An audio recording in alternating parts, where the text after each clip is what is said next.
আসসালামু আলাইকুম ওয়া রাহমাতুল্লাহি ওয়া বারাকাতুহু। প্রিয় শিক্ষার্থী, আজকে আমরা ন্যারেশন পড়ব। এই ন্যারেশন নিয়ে তোমরা অনেকেই দুশ্চিন্তায় আছো, অনেক টেনশনে আছো, খুবই ডিপ্রেশনে। ন্যারেশন আসলে কিছু বুঝে না, অমুক জায়গায় ক্লাস করছি, এখানে ক্লাস করেছি, বই পড়েছি, ন্যারেশন মাথায় ঢোকে না। প্রিয় শিক্ষার্থীরা, আমি তোমাদের যে ফ্রি লাইভ ক্লাসগুলো নিচ্ছি আমার এই পেজে, ক্লাসগুলো একটু মনোযোগ দিয়ে তোমরা প্রত্যেকটা ক্লাস সিরিয়ালি করবা। ডে 1, ডে 2 বা লেকচার 1, লেকচার 2, লেকচার 3 সিরিয়ালি যে কয়টা প্রয়োজন আমি নিব, আর প্রত্যেকটা ক্লাস নিব আমার এই বইটা থেকে, আমার এই লেকচার বইটা থেকে। সো তুমি জাস্ট একটু পুরো মনোযোগ দিয়ে আমার ক্লাসটা করো, ইনশাআল্লাহ আমি তোমাকে আশ্বস্ত করছি, আমি তোমাকে গ্যারান্টি দিয়ে বলছি, তুমি ইংলিশে মানে এই এখন যেহেতু ন্যারেশন পড়ছি, এই ন্যারেশন নিয়ে তোমার আর কোনো টেনশন থাকবে না ইনশাআল্লাহ। একটু মনোযোগ দিয়ে ক্লাস করো, জাস্ট একটু ধৈর্য ধরে পুরো ক্লাসটা করো।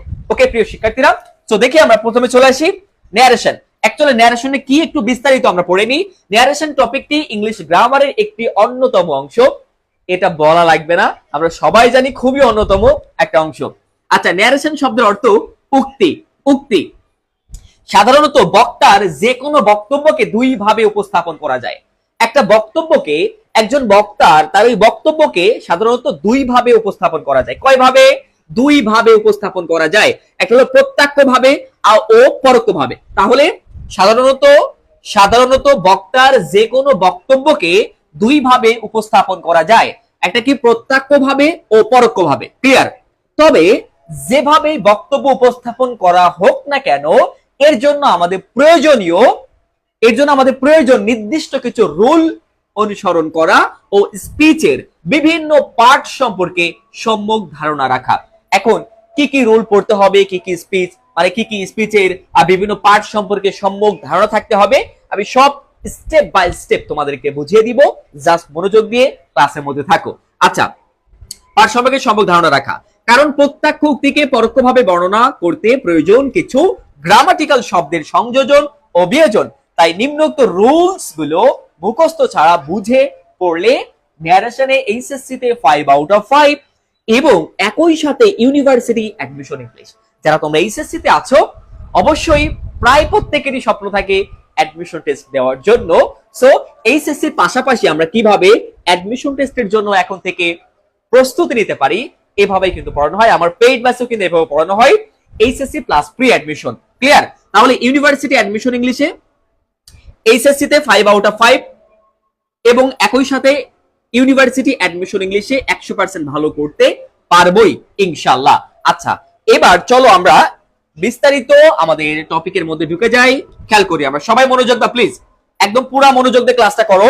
প্রথমেই দেখবো আমরা যে classification of narration. Classification of narration, খেয়াল করো, ন্যারেশন বা স্পিচ দুই প্রকার। তাহলে ন্যারেশন কত প্রকার? দুই প্রকার। এক নাম্বার ডিরেক্ট ন্যারেশন বা ডিরেক্ট স্পিচ। কি বললাম? ডিরেক্ট ন্যারেশন বা ডিরেক্ট সরাসরি যে কথা বলা হয়, সরাসরি বক্তব্য, এটাকে বলা হয় প্রত্যক্ষ উক্তি। অর্থাৎ ডিরেক্ট ন্যারেশন বা ডিরেক্ট স্পিচ, এটা বাংলা কি বলি আমরা? প্রত্যক্ষ উক্তি। আচ্ছা, 2 নাম্বারটা হচ্ছে ইনডিরেক্ট ন্যারেশন বা ইনডিরেক্ট স্পিচ, যার বাংলা কি? পরোক্ষ উক্তি। এবার আমরা দেখব যে ডিরেক্ট ন্যারেশনটা আসলে কি আর ইনডিরেক্ট ন্যারেশনটা আসলে কি, এই দুইটা নিয়ে আমরা এখন দেখব। প্রিয় শিক্ষার্থীরা, খুব ভালো করে মনোযোগ দাও প্লিজ, পুরো অ্যাটেনশন দিয়ে ক্লাসটা করো, ইনশাআল্লাহ তুমি ক্লিয়ার হয়ে যাবা। আচ্ছা, খেয়াল করো, এবার আসি আমরা ডিরেক্ট স্পিচটা কি সেটা সম্পর্কে আমরা ভালো করে জানি। দেখো, ডিরেক্ট স্পিচ যখন কোনো বক্তা অন্যের কথা বা ভাষাকে পরিবর্তন না করে হুবহু বলে বা প্রকাশ করে, তখন তাকে ডিরেক্ট ন্যারেশন বলে। আচ্ছা, যখন কোনো একজন বক্তার একটা কথা বা বক্তব্যকে আরেকজন যখন ন্যারেট করবে, বর্ণনা করবে, তখন যদি সেটাকে পরিবর্তন না করে, তার নিজের মতো করে না বলে, জাস্ট ওই বক্তব্যটাকে, ওই কথাটাকে হুবহু বলে, তাহলে সেটা হলো ডিরেক্ট। ক্লিয়ার? তাহলে এটা হলো ডিরেক্ট স্পিচ বা ডিরেক্ট ন্যারেশন। ডিরেক্ট স্পিচ বা ন্যারেশন সর্বদা ইনভার্টেড কমা। তাহলে ডিরেক্ট স্পিচ আমরা চিনবো কিভাবে? এই দেখো, ইনভার্টেড কমা থাকে, ইনভার্টেড কমার মধ্যে সীমাবদ্ধ রাখা হয়। আচ্ছা, খেয়াল করো, তাহলে এই যে দুইটা এক্সাম্পল দিয়েছি আমি, এই দুইটা, এটা ডিরেক্ট স্পিচ নাকি ইনডিরেক্ট স্পিচ? সবাই কমেন্টে একটু লিখো তো প্লিজ, বলো এটা ডিরেক্ট স্পিচ নাকি ইনডিরেক্ট স্পিচ। পরীক্ষায় সাধারণত আমাদের ডিরেক্টে আসে, সাধারণত আমাদের বেশিরভাগ ডিরেক্টে আসে, ইনডিরেক্ট করতে হয়। এই জায়গায় বলো তো, এই যে Runa said I will go home tomorrow, he said to me you have written the book, এটা কি ডিরেক্ট স্পিচ নাকি ইনডিরেক্ট স্পিচ? হ্যাঁ, এখানে দেখো এই যে ইনভার্টেড কমা আছে, ইনভার্টেড কমা, এই ইনভার্টেড কমা যখন থাকবে তখন এটা হলো ডিরেক্ট স্পিচ। ক্লিয়ার? এ দেখো ইনভার্টেড কমা আছে। এখন কিভাবে পরিবর্তন করব সব স্টেপ বাই স্টেপ আমি বুঝিয়ে দিব, কোনো প্যারা নিতে হবে না। একটু ভালো করে খেয়াল করো প্রিয় শিক্ষার্থীরা, একটু ভালো করে মনোযোগ দাও। এবার আসি আমরা ইনডিরেক্ট স্পিচ।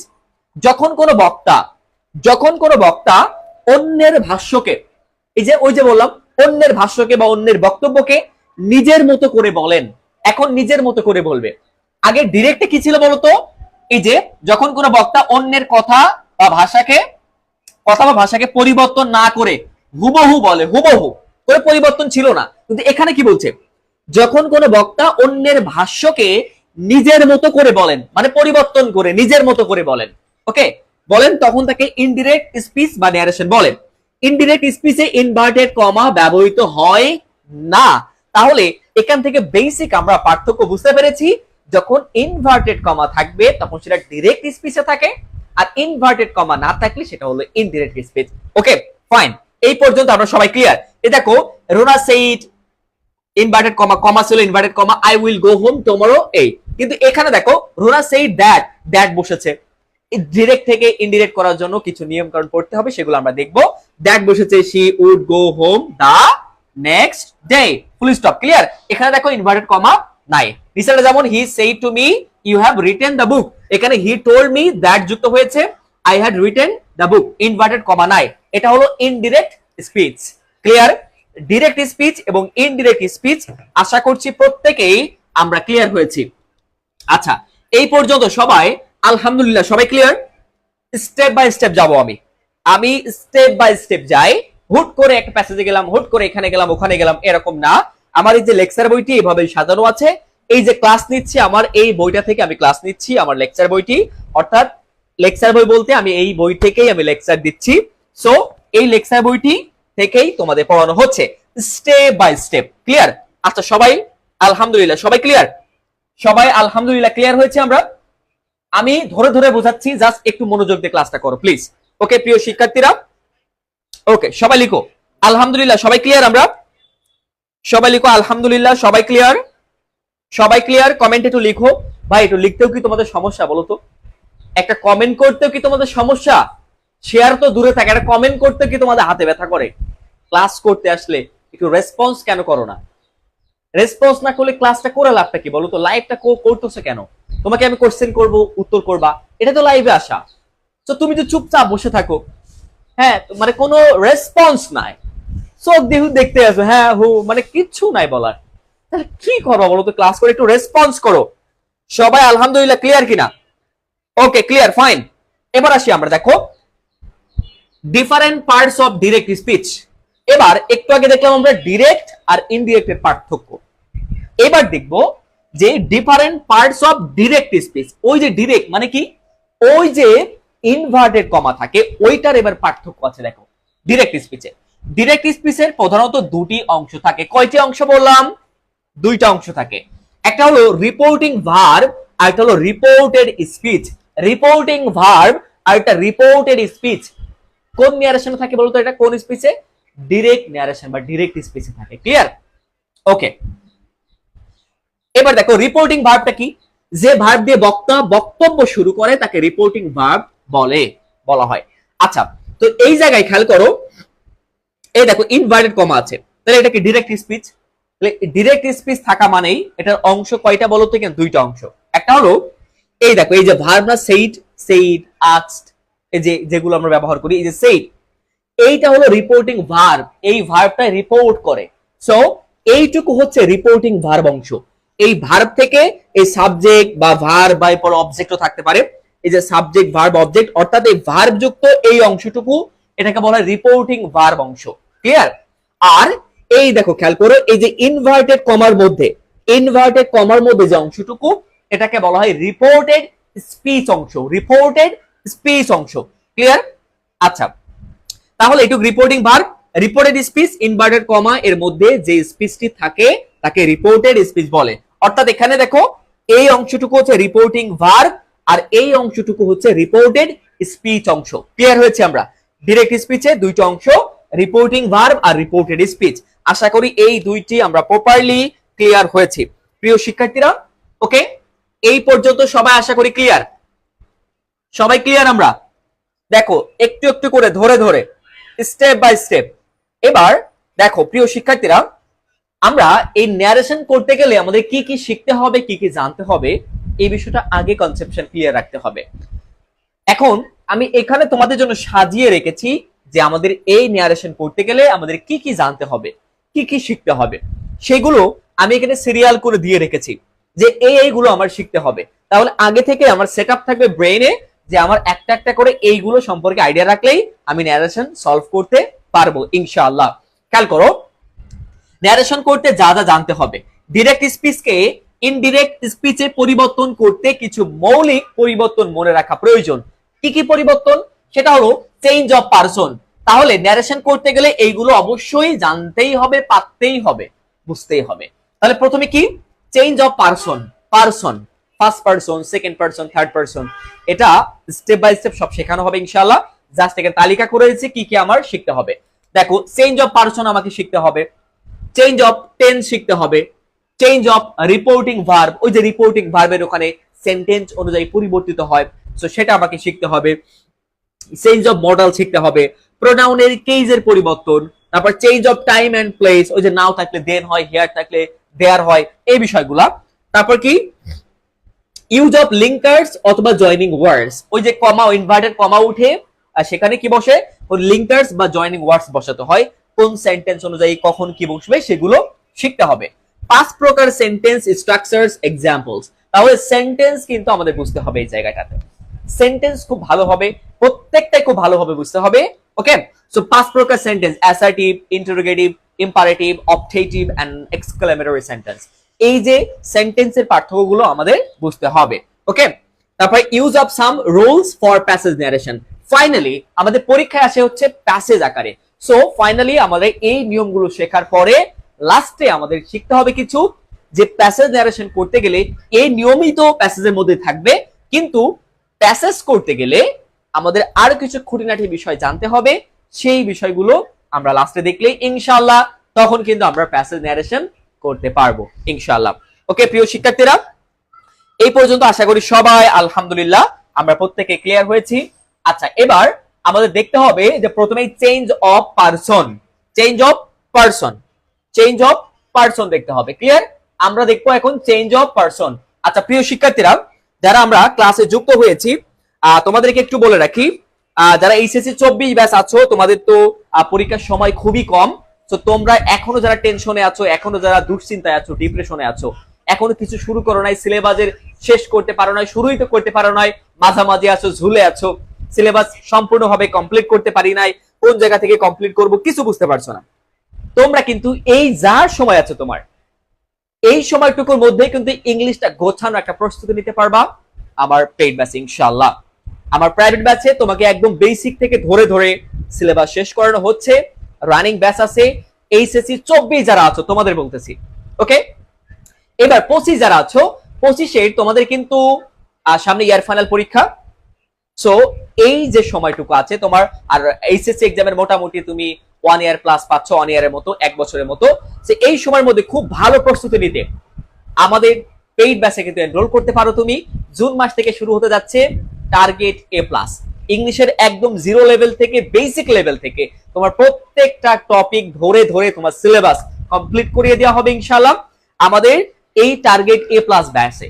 সো এইচএসসি 25 যারা আছো তোমরা, এইচএসসি 25 যারা আছো, তোমাদের জন্য কিন্তু টার্গেট এ প্লাস ব্যাচ সো এখন সময় নষ্ট না করে তোমরা চাইলে কিন্তু, এখন তো ফ্রি ক্লাস করতেছো, চাইলে কিন্তু আমার প্রাইভেট ব্যাচে তুমি এনরোল করতে পারো, যুক্ত হতে পারো, আমার আন্ডারে থাকবা। জাস্ট তোমরা প্রত্যেকে যারা আছো 24-25 যা বলতেছি, সবাই যদি আমার পেইড ব্যাচের গাইডলাইন ফলো করতে পারো, আমি তোমাকে আমার প্রাইভেট ব্যাচে যে গাইডলাইনটা দিব বা দিচ্ছি, এই গাইডলাইনটা খুব ভালো করে ফলো করতে পারলে তুমি ইংলিশে অবশ্যই অবশ্যই অবশ্যই ভালো করতে পারবা ইনশাআল্লাহ। ইংলিশ নিয়ে তোমার কোনো টেনশন থাকবে না, কোনো দুশ্চিন্তা থাকবে না। তোমার সিলেবাস কোন জায়গা থেকে শুরু করে শেষ করতে হবে কিভাবে, সব স্টেপ বাই স্টেপ আমার পেইড ব্যাচে তুমি গাইডলাইন পেয়ে যাবা এবং সেইভাবেই ক্লাস নেওয়া হবে ইনশাআল্লাহ। ওকে প্রিয় শিক্ষার্থীরা, সো তোমরা আর মানে সমালোচনা না করে তোমরা চাইলে কিন্তু আরো ক্লাস করে দেখো, আমার ফেসবুক পেজে ক্লাস করে দেখো, ফ্রি ক্লাস, ইউটিউব চ্যানেলে ক্লাস করতে পারো, সমস্যা নাই। ক্লাস করে যাচাই করে দেখো, যদি ভালো লাগে তুমি অবশ্যই আমার পেইড ব্যাচে এনরোল করতে পারবে ইনশাআল্লাহ। তোমাকে একদম দায়িত্ব নিয়ে পড়াবো, কোনো টেনশন করতে হবে না। ইংলিশ সাবজেক্টটা নিয়ে অন্তত কোনো টেনশন করা লাগবে না। ওকে, এমনি রাহিনুর রাশিদ লিখছে স্যার আপনি শুধু ক্লাস করেন নাকি আরো? না না, আমি শুধু একাই ক্লাস করাই। আমি শুধু আমার এই প্ল্যাটফর্মে সায়েন্স ইংলিশ, এই সায়েন্সের প্ল্যাটফর্মে আমি একাই ক্লাস করাচ্ছি আলহামদুলিল্লাহ। এখন পর্যন্ত একাই আছি, পরে কি হবে এটা আল্লাহ ভালো জানেন, আমি এটা শিওর বলতে পারবো না। তবে এখন পর্যন্ত আমি আলহামদুলিল্লাহ একাই আছি। প্রিয় শিক্ষার্থীরা কোনো টেনশন নাই, তোমাদের প্রত্যেকটা ক্লাস, যে প্রাইভেট ব্যাচের যে ক্লাস মানে পেইড ব্যাচের যে ক্লাস, এই ক্লাসগুলো প্রত্যেকটা আমি নিব ইনশাআল্লাহ। কোনো টেনশন করতে হবে না, প্রত্যেকটা ক্লাসই আমি তোমাদের নিব। সো দ্রুত তোমরা এখনো যারা এনরোল করো নাই, দ্রুত তোমরা কিন্তু চাইলে আমাদের পেইড ব্যাচে এনরোল করতে পারো ইনশাআল্লাহ, কোনো টেনশন থাকবে না। আচ্ছা প্রিয় শিক্ষার্থীরা চলো আমরা ক্লাসে চলে যাই। Change of person, change of person. Okay, তাহলে ওই যে বললাম আমাদের কি কি জানতে হবে সেগুলো স্টেপ বাই স্টেপ আমরা এখন শিখবো।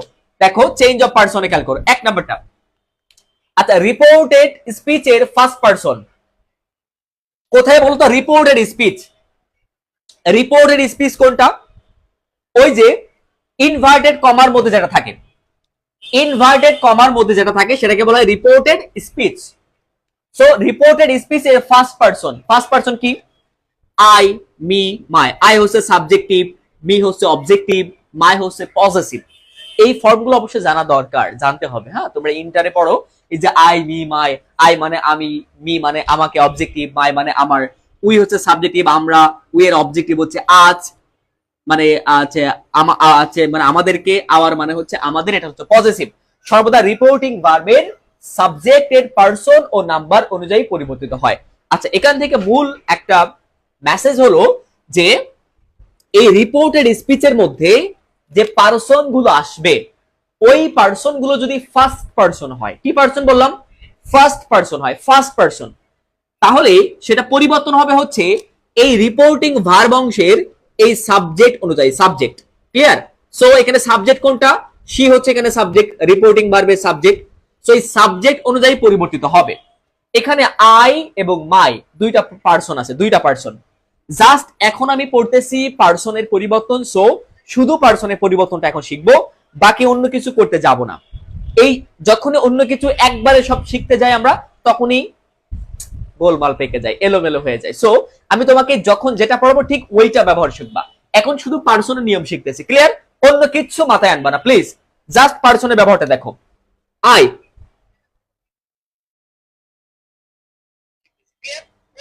দেখো এই যে আই ব্যবহার, তাহলে আই সাবজেক্টের জায়গায়, তাহলে এখানে সাবজেক্টিভ ফর্ম বসবে। আই ফার্স্ট পারসন কাকে ফলো করবে? এই দেখো রিপোর্টিং ভার্বের এই সাবজেক্টকে ফলো করবে, তাহলে এখানে হবে কি? শি, এই জায়গায় শি হবে। আর এই ভার্বের পরিবর্তন এখন আমরা শিখতেছি না, এগুলো বাদ। এবার কি হবে? জাস্ট তাহলে আয়ের পরিবর্তন করলাম, এখন আছে একটা মাই, মাই ফার্স্ট পারসন। আচ্ছা, তাহলে এটাও পরিবর্তন হবে কোনটা অনুযায়ী? ফার্স্ট পারসন, এই রিপোর্টিং ভার্বের সাবজেক্ট অনুযায়ী। আচ্ছা, তো এটা যদি সাবজেক্ট অনুযায়ী হয়, আচ্ছা বলো তো এই মাইটা, এই যে মাই, এটা কি বলতো? পজিটিভ। মাই মানে আমার, অধিকারে থাকা, পজিটিভ। তাহলে মাই যদি পজিটিভ হয়, তাহলে শি এর পজিটিভ কি হবে? এখানে শি এর পজিটিভ হলো হার। শি এর পজিটিভ কি? হার। এগুলো পরে শেখাবো, তোমার আছে যে সাবজেক্টিভ, অবজেক্টিভ, পজিটিভ একটা ছক আছে, টেবিল, ওই টেবিলটা মুখস্থ করতে হবে, ঠিক আছে? ক্লিয়ার? বুঝতে পেরেছি। এবার দেখো they said we did the work. আচ্ছা, আমাদের কাজ কি? শুধু পারসনের পরিবর্তন। এখন এই যে উই, এখানে পারসন, উই, উই কি? এই যে ফার্স্ট পারসন, কাকে ফলো করবে? রিপোর্টিং ভার্বের এই সাবজেক্টকে ফলো করবে, রাইট? উই যেহেতু সাবজেক্ট এখানে, তাহলে এখানেও সাবজেক্ট বসবে। তাহলে দেও সাবজেক্ট, তাহলে এখানে কি বসে যাবে? দে বসে যাবে। ক্লিয়ার? দে বসে গেল। ওকে, ক্লিয়ার? আচ্ছা, এটা ক্লিয়ার করে রেখি। এই যে দে বসে গেল। এবার বাকি ভার্ব বা এক্সটেনশন এগুলো পরিবর্তন আমরা এখন শিখতেছি না, জাস্ট সাবজেক্টের মানে সাবজেক্ট মানে পারসনের পরিবর্তন শিখতেছি। ক্লিয়ার? সবাই এটা ক্লিয়ার হয়েছে? আমরা first person, first person clear? আচ্ছা, তোমরা অনেকেই ফুলটা লিখতেছো, মানে পুরো উত্তর করতেছো, বাট আমি উত্তর চাই না এখন। হ্যাঁ, যেটা অনেকে পারো বা আমার পেইড ব্যাচের স্টুডেন্ট থাকতে পারে এখানে বা আগে ক্লাস করেছে। যাই হোক, আমি জাস্ট যখন যেটা পড়াচ্ছি জাস্ট এইটুকু বুঝো, তাহলে যারা ইংলিশে অনেক দুর্বল আছে তাদেরও কোনো সমস্যা হবে না। বেশিরভাগই ইংলিশে দুর্বল, ইংলিশে দুর্বল। খাওয়ার সময় কোনো দুর্বলতা নাই, খাওয়ার সময় কোনো দুর্বলতা নাই, খেলা করার সময় কোনো দুর্বলতা নাই। ওকে, অমুক বাড়ি বিরিয়ানি রান্না করছে, আজকে বিরিয়ানি রান্না করে আম্মু, এইটা বলতে কোনো দুর্বলতা নাই। অমুকে একটা ভালো ফোন কিনে দিয়েছে ওনার আব্বু, আমাকেও দিতে হবে, এই ক্ষেত্রে কোনো দুর্বলতা নাই। যত দুর্বলতা পড়াশোনার ক্ষেত্রে, আর বিশেষ করে ইংলিশে দুর্বল। মেসেজ দিলেই স্যার ভাইয়া ইংলিশের একদম শূন্য, ইংলিশের নামও লিখতে পারি না, এই করি না সেই করি না, মানে অবস্থা জায়গা মতো একবার ইংলিশে। ওকে, সো ভালো করে খেয়াল করো, দুর্বলতা সব এখানে। আচ্ছা, এবার দেখো আমরা 2 নাম্বারটা দেখি। রিপোর্টেড স্পিচের সেকেন্ড পারসন, সেকেন্ড পারসন কি you your, you your second person. You মানে তুমি, সিঙ্গুলার বোঝাই বা আপনি, আর প্লুরাল হলে কি তোমরা বা আপনারা যাই বলি। ইউ ইয়োর সেকেন্ড পারসন কি ইউ ইয়োর, পরিবর্তিত হয় রিপোর্টিং ভার্বের অবজেক্ট অনুযায়ী। অবজেক্ট একটু আগে কি বললাম বলো তো, ফার্স্ট পারসন পরিবর্তন হয় রিপোর্টিং ভার্বের সাবজেক্ট অনুযায়ী, এই যে সাবজেক্ট। ওকে, আর এখন এই যে ইউ ইয়োর সেকেন্ড পারসন, এই যে রিপোর্টেড স্পিচের মধ্যে সেকেন্ড পারসন পরিবর্তন হবে কাকে, এই অবজেক্টকে। কাকে, অবজেক্টকে। ক্লিয়ার হয়েছে? আচ্ছা, সো এই জায়গায় দেখো, এই যে রিপোর্টেড স্পিচের মধ্যে ইউ, ইউ মানে কি তুমি বা তোমরা, এই যে ইউ সাবজেক্টের জায়গা আছে, তাহলে এখান থেকে যেটা নিয়ে আসবো সেটা কিন্তু সাবজেক্ট হইতে হবে। সো ইউ, ইউ কে সেকেন্ড পারসন কাকে ফলো করবে, রিপোর্টিং ভার্বের অবজেক্টকে, মি কে। আচ্ছা, এই জায়গায় কি আমরা মি বসিয়ে দিব না, এই জায়গায় ভালো করে খেয়াল করো, এখানে দেখো সাবজেক্ট ভার্বের আগে, এটা সাবজেক্টের পজিশন না, এখানে যে পজিশনটা আছে এখান থেকে আমরা যেটাই নিয়ে আসবো ওই পজিশন কিন্তু ঠিক থাকবে। এখানে সাবজেক্ট তাহলে সাবজেক্টই বসবে, এখানে অবজেক্ট তাহলে অবজেক্টই বসবে। ক্লিয়ার? সো এই মি এর সাবজেক্টিভ ফর্ম কি, আই। ক্লিয়ার হচ্ছে? আমরা মি এর সাবজেক্টিভ ফর্ম কি, আই। Done, clear? এবার ভার্ব এখানে আমরা দেখবো না, পারসন জাস্ট। এবার দেখো মি একটা আছে। আচ্ছা, মিটা কি বলতো, মি ফার্স্ট পারসন। একটু আগে দেখাবে যে মি ফার্স্ট পারসন কাকে ফলো করে, সাবজেক্টকে ফলো করবে, সাবজেক্টকে। তাহলে মি সাবজেক্টকে ফলো করে, এই মি চলে আসো সাবজেক্ট, এই দেখো সাবজেক্টে চলে এসেছে সাবজেক্ট। তাহলে এই মিটা কি বলতো, মি কিন্তু এখানে অবজেক্টিভ ফর্ম, অবজেক্টিভ, তাহলে এখানেও কিন্তু অবজেক্টিভ বসবে। তাহলে মি পরিবর্তন হবে কাকে, মাই সিস্টার। মাই সিস্টার কি মেয়ে নাকি ছেলে?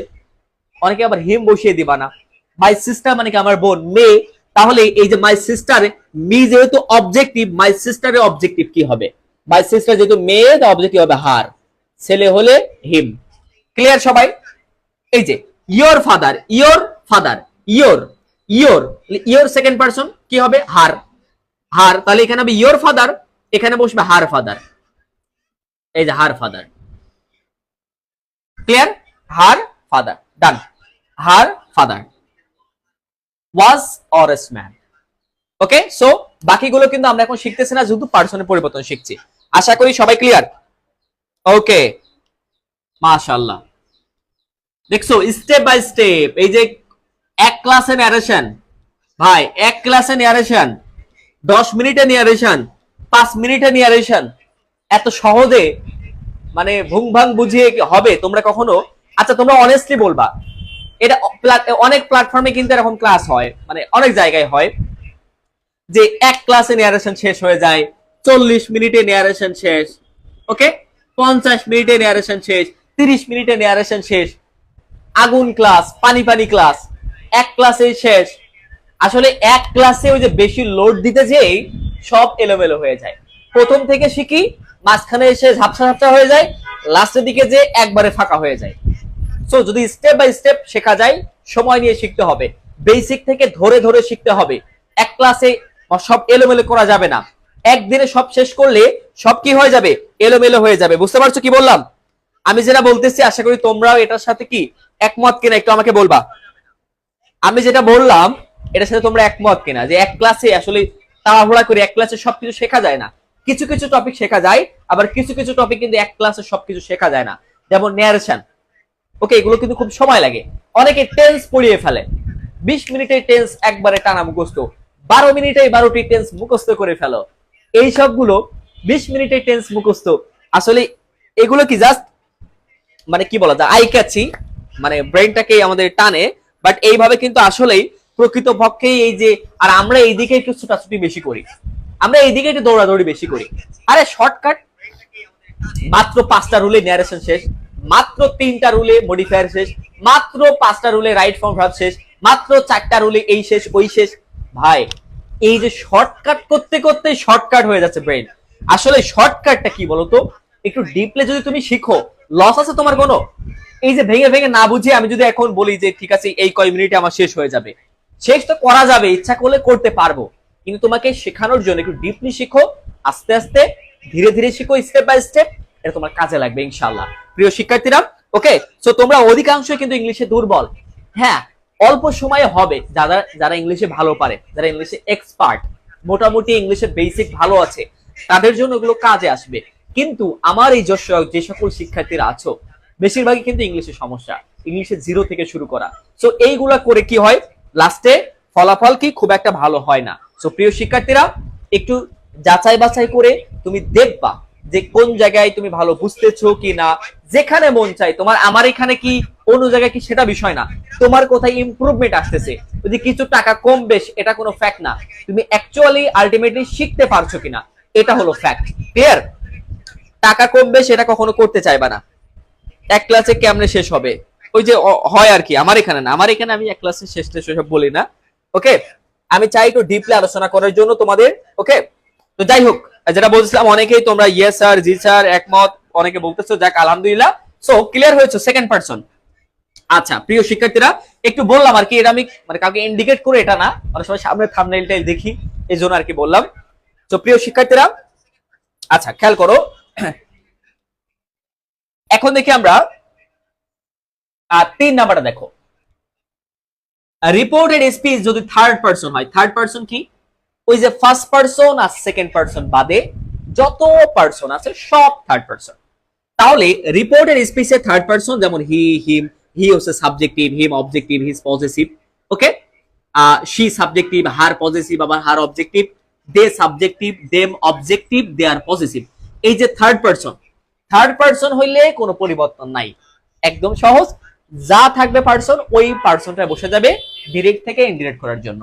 হি সেই টু দেম, এই দেখো এই জায়গায় পারসন দেখো হি, হি কি, হি দেখলাম আমরা থার্ড পারসন, সো এখানে হি হি থেকে যাবে, কোনো পরিবর্তন করা লাগবে না। ক্লিয়ার? সবাই আমরা ক্লিয়ার হয়েছি? প্রিয় শিক্ষার্থীরা সবাই ক্লিয়ার? সবাই আমরা এই পর্যন্ত আলহামদুলিল্লাহ, আশা করি প্রত্যেকেই আমরা ক্লিয়ার হয়েছি আলহামদুলিল্লাহ। সবাই ক্লিয়ার? আচ্ছা, ওকে, জি স্যার, জি। ওকে প্রিয় শিক্ষার্থীরা, যারা তোমরা পেইড ব্যাচে ভর্তি হতে চাও, এইচএসসি 24 যারা আছো, কোনো টেনশন করো না, যে সময়টুকু আছে এই সময়টুকু হিউজ টাইম আছে, 1 মাস মানে অনেক সময়, 1 মাসে বেশি আছে তোমাদের টাইম। সো এখনো যারা দুশ্চিন্তায় আছো, তোমরা চাইলে কিন্তু একটা গাইডলাইন প্রয়োজন হলে তুমি চয়েস করতে পারো আমার পেইড ব্যাচে, এটা তোমার ইচ্ছা, জাস্ট আমি বললাম আর কি।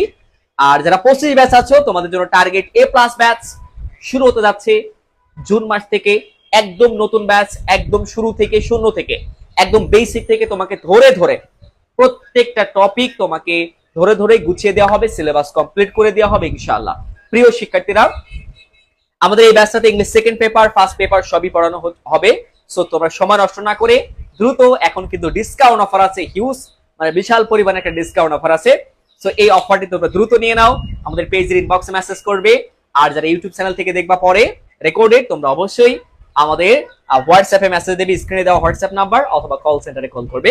ওকে প্রিয় শিক্ষার্থীরা, আচ্ছা আলহামদুলিল্লাহ, সবাই আলহামদুলিল্লাহ লিখছো। মোহাম্মদ ইমাম হোসেন ইমন, আপনার কাছে ইংলিশ ক্লাস করে অনেক কিছু শিখলাম, আলহামদুলিল্লাহ, থ্যাংক ইউ সো মাচ। প্রিয় শিক্ষার্থীরা, সো তোমরা যারা আমাদের প্রাইভেট ব্যাচে যুক্ত হতে চাও, অবশ্যই ঝটপট তোমরা আমাদের সাথে কন্ট্যাক্ট করবে, পেজে মেসেজ দাও, অথবা হোয়াটসঅ্যাপে মেসেজ করবে, অথবা কল সেন্টারে কল করবে। ওকে প্রিয় শিক্ষার্থীরা, তো আজকে এই পর্যন্তই, আলহামদুলিল্লাহ, আমরা আশা করি এই পর্যন্ত ক্লিয়ার হয়েছি। আর দেখা হবে আগামী ক্লাস ইনশাআল্লাহ। তোমরা আমাদের পেজটি ফলো দিয়ে রাখতে পারো আমাদের পেজের আপডেট পাওয়ার জন্য, এবং আমাদের ইউটিউব চ্যানেলটি সাবস্ক্রাইব করে রাখতে পারো, ক্লাসগুলো ধারাবাহিকভাবে প্লেলিস্ট করা আছে, তোমরা ক্লাসগুলো দেখতে পারো।